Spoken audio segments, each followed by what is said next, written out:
In a time of tribulation, where the walls seem to have cracked and crumbled underneath you, what must you do for your kingdom when all you want to do is run and find help? You travel the darkened fields and search for an answer, but you're not alone.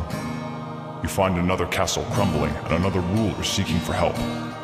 Lost within the gaze of a doppelganger identity, you seek to help rebuild each other's castle. What happens when both parts intertwine too emotionally? Something you already had and felt strong having throughout the future, lost within the ideology of a brand new light. You infatuate yourself into this life, doing everything you can to keep it close to you, feeling like everything you had was dying and in desperate need of a bright new future. You find later down the line that what you sought was already there in front of you.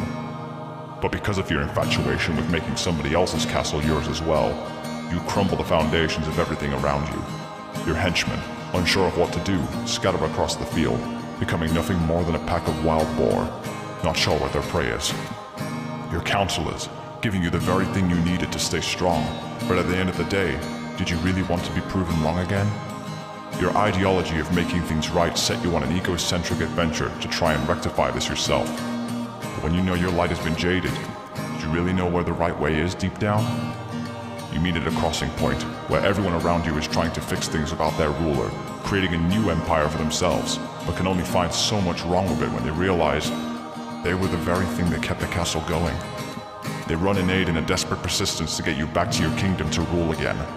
But so much has happened. Eventually, two sides are now fighting over you. Which castle do you take? Which is right and which is wrong? A war begins to erupt, every side in a vicious circle pit, and you're the toy kicked around.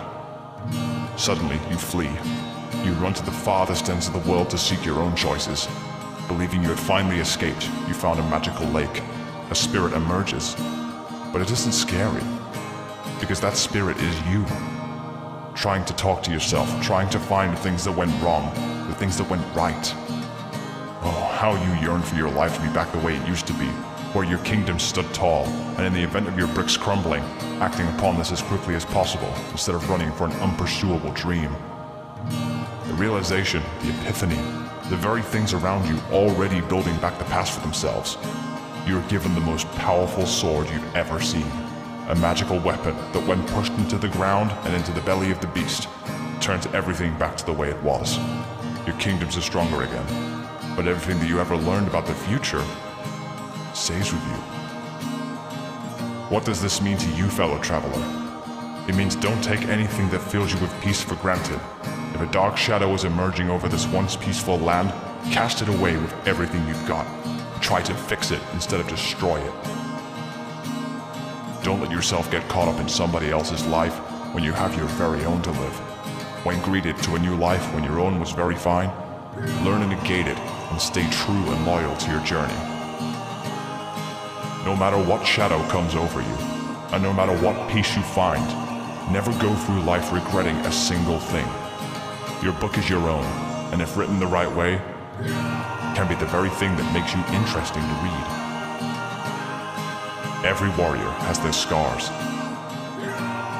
but it takes actions with those scars to rectify their entire existence. What can you do with your scars? Rebuild this castle that never dies.